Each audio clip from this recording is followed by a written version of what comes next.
সন্তান যদি বৎকার হয়, সন্তানের বৎকারের একটা অংশ, একটা হিস্সা আল্লাহ বাবা মারও কবরের ভিতরে ঢুকায়া দেয়।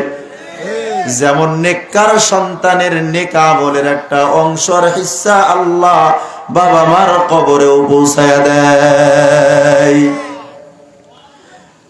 ইযা মাতাল আবদু ইনকাতা আমালু, যখন বান্দা মারা যায় তো সব আমলের দরজা বন্ধ হয়ে যায়। ইল্লা মিন সালাসা, তিনটা দরজা খোলা থাকে।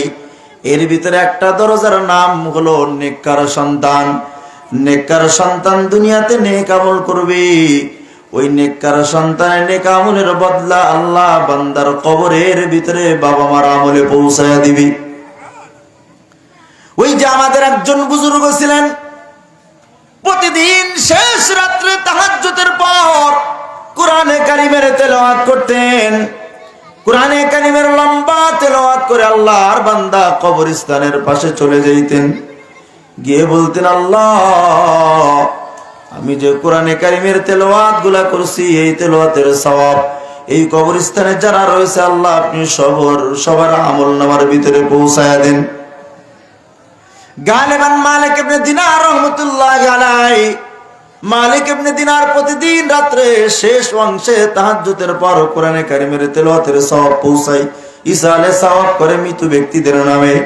কবরস্থানের পাশে বসে মালিক ইবনে দিনার একদিন মুরাকাবায় বসে গেছেন। মুরাকাবায় বসে দেখে কবরস্থানের সব মুর্দাগণ লাইন দিয়ে উনার নেক আমলের জন্য দাঁড়ায় আছি। কিন্তু উনি তাকায় দেখে সব কবরবাসীরা উঠে আসছে, কিন্তু একজন মহিলা ওঠে না। উনার বড় কৌতূহল, মালিক ইবনে দিনারের কৌতূহল জেগে গেল। হায় হায়, মৃত্যুর পরেও, মৃত্যুবরণ করার পরেও এই মহিলার সওয়াব দরকার হয় না। না জানি ওই মহিলা কত নেককার। উনি প্রতিদিনই একটা জিনিসের কৌতূহল বের করার জন্য প্রতিদিন শেষ রাত্রে আসেন আর ইসালে সওয়াব করতে থাকেন আর মুরাকাবায় দেখতে থাকেন। কোনদিন মহিলা নেক নেওয়ার জন্য যারা লাইন দিয়ে দাঁড়াইছে ওদের কাতারে কোনদিন আসে নাই। বহুদিন পর ওই মহিলাও একদিন দাঁড়ায় গেছি। মালিক ইবনে দিনার ওই মহিলাকে মুরাকাবার ভিতরে জিজ্ঞাসা করে, আম্মা জান কতদিন মুরাকাবার ভিতরে গোটা কবরবাসীকে লাইন দিয়ে দিয়ে দাঁড়াইতে দেখলাম, কোনদিন তো আপনাকে এই লাইনের ভিতরে অংশগ্রহণ করতে দেখি নাই রে মা। ও মা, তাহলে কেন আজকে আপনি লাইনে দাঁড়ায় গেলেন? আপনার কি আজকে সওয়াবের কম পড়ে গেছে নাকি?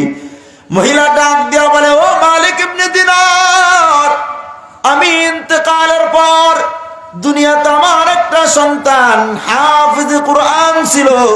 হাফেজে কোরআন সন্তান আমি দুনিয়াতে রেখে আসছিলাম। ওরে মালিক ইবনে দিনার, আমার সন্তান কোরআনে কারিমের তেলাওয়াত করত, ওই তেলাওয়াতের একটা সওয়াবের অংশ আল্লাহ প্রতিদিন আমার কবরে আমার আমলনামায় পৌঁছায়া দিত। এই জন্য এতদিন পর্যন্ত তুমি কোরআনে কারিমের তেলাওয়াত করে সওয়াব বখশাইছো, কোনদিন আমার ওই সওয়াবের জরুরত হয় নাই। কিন্তু মালিক ইবনে দিনার রে, গতকাল আমার ওই হাফেজে কোরআন সন্তানটা ইন্তেকাল করে সে আখিরাতের পথযাত্রী হয়ে গেছি। ও মালিক ইবনে দিনার, গতকালকে কেউ আমার জন্য আর কোরআন পড়ে নাই, আমার সন্তানের তেলাওয়াত বন্ধ হয়ে গেছে, আমার কবরে সওয়াবের অংশ পৌঁছানো বন্ধ হয়ে গেছে। এজন্য আজকে আমি সওয়াবের মুহতাজ হয়ে তোমার সওয়াব নেওয়ার জন্য আমি সমস্ত কবরবাসীদের কাতারে দাঁড়ায় গেছি। নবীজি আলাইহিস সালাতু ওয়াস সালাম বলেন, নেককার সন্তান যখন বাবা মার জন্য দোয়া করেন, ওই দোয়ার অংশটা বাবা মার জন্য কবরে পৌঁছায়া যায় সদকায়ে জারিয়া হিসাবে।